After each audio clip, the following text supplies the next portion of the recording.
अगर आप video mixing सीखकर नाम और पैसा कमाना चाहते हैं तो फिर ये चैनल आपके लिए ही है। नमस्कार दोस्तों, स्वागत है आपका हमारे YouTube channel play edit solution में। इस चैनल पे मिलता है आपको सोल्यूशन के साथ साथ विश्वास भी। तो आशा करता हूँ कि आप सभी लोग अच्छे होंगे और मैं भी ठीक हूँ। दोस्तों, आज मैं आप लोगों को SSD के बारे में बहुत ही बारीकी से समझाऊंगा और इसके बारे में बताऊंगा। SSD हमारे सिस्टम की स्पीड को बढ़ाता है, इंक्रीज करता है और उसके लगा देने से सिस्टम की परफॉर्मेंस बहुत ही अच्छी हो जाती है। पर क्या सभी SSD एक जैसे परफॉर्मेंस देते हैं? अगर नहीं तो फिर वो कौन कौन से SSD हैं जो बढ़िया परफॉर्मेंस देंगे? दूसरी बात कि SSD के कितने टाइप हैं, कितने प्रकार हैं? और तीसरी बात कि हमारे सिस्टम में कौन सा SSD सपोर्ट करेगा? इन सारे बिंदुओं पे हम बात करेंगे और बहुत ही बारीकी से आज हम सीखेंगे एक दूसरे से और समझेंगे। सबसे पहले दोस्तों मैं आप लोगों को ये बता दूं कि SSD 3 तरह की होती है। सबसे पहला जो SSD मार्केट में आया था वो था SATA टाइप, जो कि आप सामने देख पा रहे होंगे। दूसरी SSD मार्केट में आई थी दोस्तों M.2 टाइप, ये भी SATA ही है लेकिन M.2 है। इसकी पहचान क्या है? इसके आगे आप देख पा रहे होंगे दोस्तों, 2 जगह इसके दांत कटे हुए हैं, ये इसकी पहचान है। ये M.2 SSD है। और इन दोनों के बाद जो सबसे लेटेस्ट SSD मार्केट में आई थी ये हमारा M.2 NVMe था। इनकी स्पीड सबसे ज्यादा है। इसकी पहचान क्या है? इसके आगे एक दांत कटी हुई है। तो चलिए वीडियो को आगे बढ़ाते हैं और जानते हैं इन सारे SSD के स्पीड के बारे में और इनके परफॉर्मेंस के बारे में।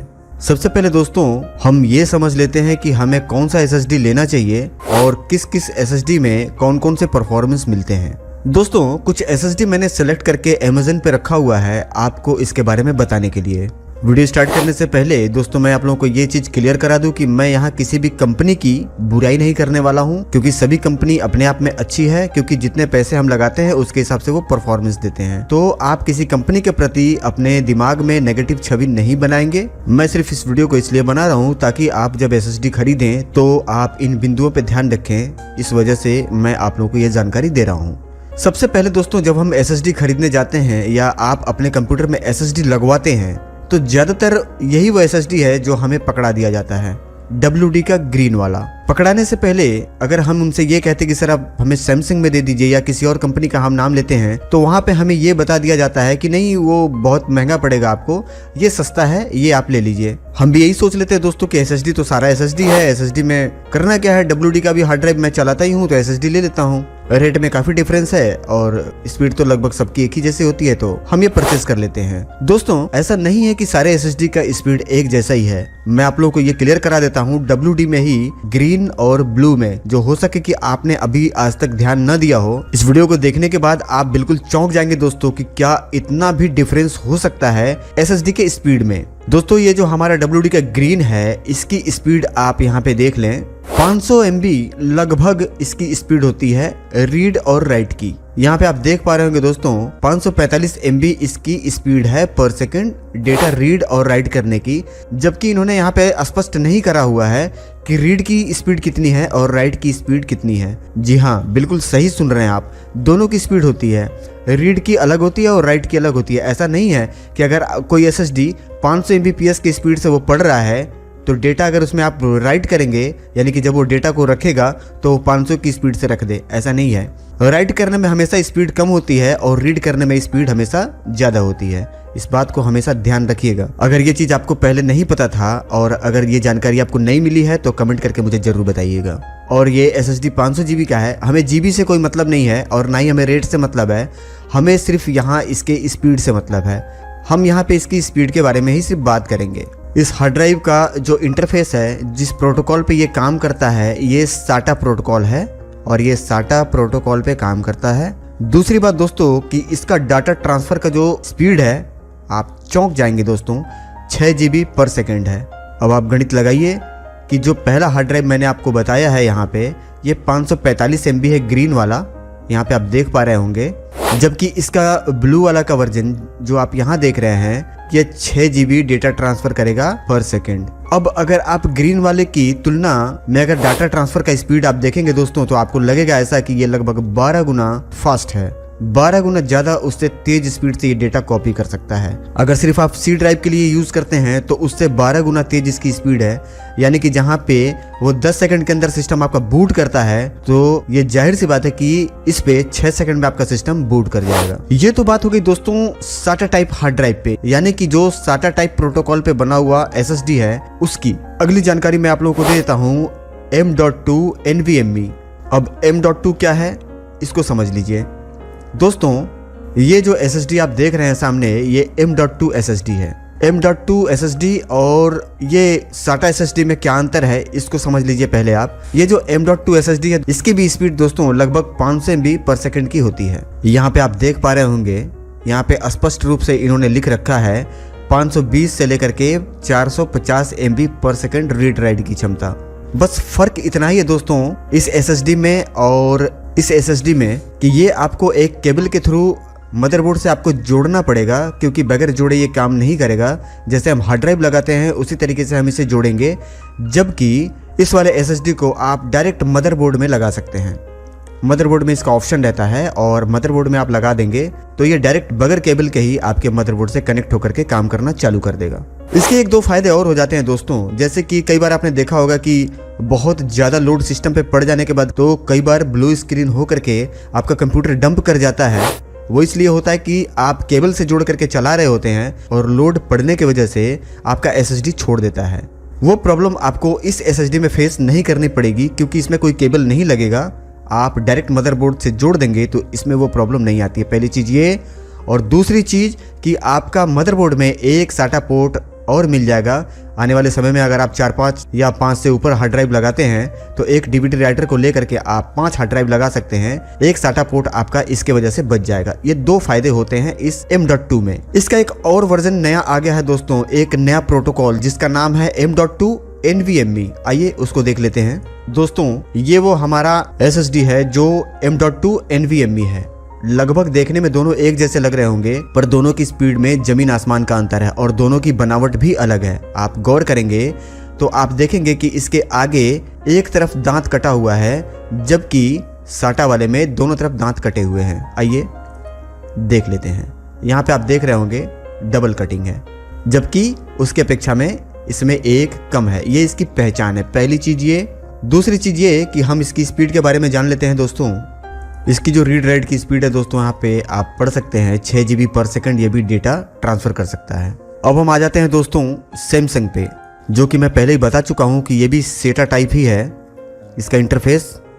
और इसकी भी जो स्पीड है यहाँ पे आप देख पा रहे होंगे 560 से लेकर के 530 MB पर सेकंड रीड राइट की इसकी स्पीड है। SATA टाइप बेस पे इसको बनाया गया है और यहाँ पे आप देख पा रहे होंगे इसकी स्पीड 560 MB पर सेकंड दिखा रहा है। आगे बढ़ते हैं दोस्तों, और एक और कंपनी इस समय बड़ी चलन में है SSD के मामले में, गीगाबाइट। दोस्तों इस SSD के बारे में बताने से पहले मैं आप लोगों को एक चीज बता दूं कि इसके परफॉर्मेंस के बारे में आप ध्यान दीजिएगा। है तो ये M.2 NVMe लेटेस्ट है और NVMe प्रोटोकॉल पे बनाया गया है, पर इसकी स्पीड में काफी डिफरेंस है। मैं आप लोगों को बता दूं दोस्तों, यहाँ पे स्पष्ट रूप से आप देख पा रहे होंगे NVMe है, पर इसकी स्पीड सिर्फ 1550 MB पर सेकंड है। मतलब ये कि सैमसंग की जो ये SSD आप देख रहे हैं ये भी NVMe है और इसकी स्पीड तकरीबन 6 GB पर सेकंड है, जबकि ठीक उसी प्रोटोकॉल पे ये भी SSD बना हुआ है, पर इसकी स्पीड सिर्फ 1550 Mbps है, यानी कि उससे 4 गुना कम। एक और कंपनी आ जाता है दोस्तों, सीगेट बाराकूडा। हम इसके विषय में भी जानकारी ले लेते हैं दोस्तों। ये भी SATA बेस पे ही बनाया गया है। ये M.2 NVMe नहीं है क्योंकि चौड़ा वाला है 2.5 इंच में। आप देख पा रहे होंगे यहाँ पे इन्होंने स्पष्ट रूप से लिखा हुआ है कि हमारी SSD की साइज क्या है, पर इसकी सबसे खास बात यह है कि ये 6 GB पर सेकंड डेटा ट्रांसफर कर सकता है SATA टाइप होने के बावजूद भी। तो दोस्तों आशा करता हूँ कि ये वीडियो देख करके आपको SSD के बारे में काफ़ी सारी जो कन्फ्यूज़न थी वो दूर हो गई होगी और अब आप ये अच्छे तरीके से समझ गए होंगे कि आपको कौन सा SSD लेना है और कौन सा नहीं। कभी भी जब भी आप SSD लें तो 6 GB कम से कम डेटा ट्रांसफ़र का स्पीड हो, ये SSD देख करके लें, पढ़ करके लें, और अगर उससे नीचे का है तो आप ना लें। एक चीज़ मैं आप लोगों को और क्लियर करा देता हूं कि अगर आपको WD में जाना है तो WD में आप ब्लू लें। सैमसंग में अगर आपको जाना है तो इसमें आप NVMe लगाएं जो पतली वाली है। M.2 अगर आप NVMe लगाना चाहते हैं तो गीगाबाइट में ना जाएं क्योंकि इसकी स्पीड सैमसंग के मुकाबले लगभग 4 गुना कम है। और अगर आप साटा टाइप में ही लगाना चाहते हैं सैमसंग के अलावा एक दूसरी किसी कंपनी में, तो बाराकूडा लगा सकते हैं। ये साटा टाइप ही है पर इसकी स्पीड 6 GB पर सेकेंड है। तो आशा करता हूँ दोस्तों कि ये सारी चीज़ें आप लोगों के समझ में आ गई होगी। अब एक खास मुद्दे पे मैं आप लोगों से बात कर लूँ और आप लोगों को मैं बता दूँ कि जो SSD की स्पीड है 6 GB पर सेकेंड, वो आप कभी भी हार्ड ड्राइव में डेटा कॉपी करके कभी भी आपको नहीं मिलेगी। क्यों नहीं मिलेगी, इस चीज को आप बारीकी से समझ लीजिए। हार्ड ड्राइव में आप जब डेटा SSD से डालेंगे तो हार्ड ड्राइव की राइट करने की क्षमता 100 MB पर सेकेंड होती है। मतलब ये कि आपकी SSD अगर 6 GB पर सेकेंड दे रहा है पर हार्ड ड्राइव आपका 100 Mbps से ऊपर का डेटा राइट नहीं कर सकता अपने अंदर, तो वहां भी जाकर के आपकी SSD की स्पीड कम हो जाएगी। पहली चीज ये। दूसरी चीज ये मान लीजिए ठीक इसको विपरीत करके कि अगर आप SSD के अंदर डेटा कॉपी कर रहे हैं हार्ड ड्राइव से ले करके, तो हार्ड ड्राइव का देने का क्षमता 100 Mbps है और इनकी लेने की क्षमता 6 GB पर सेकेंड है। तो जब डेटा इनको आगे से 100 Mbps ही मिलेगी तो ये 6 GB पर सेकेंड राइट नहीं कर पाएंगे, क्योंकि जब आगे से इनको मिलेगा ही नहीं तो ये स्टोर कहाँ से कर पाएंगे। तो SSD की जो स्पीड है 6 GB पर सेकेंड, वो SSD से SSD के लिए ही बताया गया है।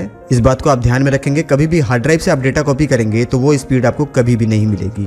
पहली चीज ये। दूसरी बात कि SSD से SSD में ही आप डाटा कॉपी कर रहे हैं तो उसमें भी आपको सेम स्पीड की जब SSD लगी रहेगी, यानी कि दोनों की रीड और राइट करने की क्षमता 6 GB पर सेकेंड वाली SSD लगी रहेगी, तभी आपको वो स्पीड मिलेगी। नहीं तो अगर आप 512 MB वाला SSD एक तरफ लगा रखे हैं और 6 GB पर सेकेंड वाला SSD दूसरी तरफ लगा रखे हैं और डेटा कॉपी करेंगे तो वहां भी जाकर के आपका स्पीड नहीं मिलेगा।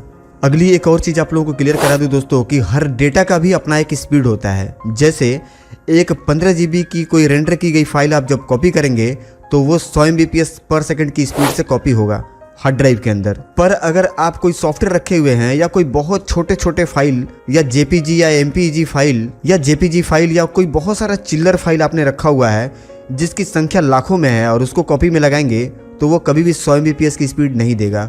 वो हमेशा 8 MB, 10 MB, 12 MB यही चलेगा। आखिर ऐसा क्यों होता है कि बड़ी फाइलों में स्पीड ज़्यादा मिलती है और छोटे फाइलों में स्पीड कम मिलती है? अगर इस चीज़ के बारे में बारीकी से जानना चाहते हैं और अगर सीखना चाहते हैं तो आप कमेंट करके बताइएगा। मैं इसके ऊपर एक कंप्लीट वीडियो आपको बना करके दूंगा। टेक्निकल वीडियो दोस्तों आप जितना ही देखेंगे उतना ही आपके अंदर ज्ञान आएगा और उतना ही आपको नॉलेज मिलेगा। तो आशा करता हूँ दोस्तों कि आपको ये जानकारी बहुत अच्छी लगी होगी, और अगर ये जानकारी आपके पास पहले से थी तो अच्छी बात है। अगर आपको ये जानकारी नहीं मिली है तो कमेंट करके जरूर बताइएगा। दूसरी बात दोस्तों कि वीडियो को एक लाइक करके और इस वीडियो को अपने WhatsApp ग्रुप में जरूर शेयर कर दीजिएगा ताकि इस जानकारी को और भी लोगों तक पहुंचाया जा सके। मिलते हैं दोस्तों अगले वीडियो में किसी नई जानकारी के साथ। तब तक के लिए आप सभी लोगों को मेरा प्यार भरा नमस्कार। जय हिंद दोस्तों।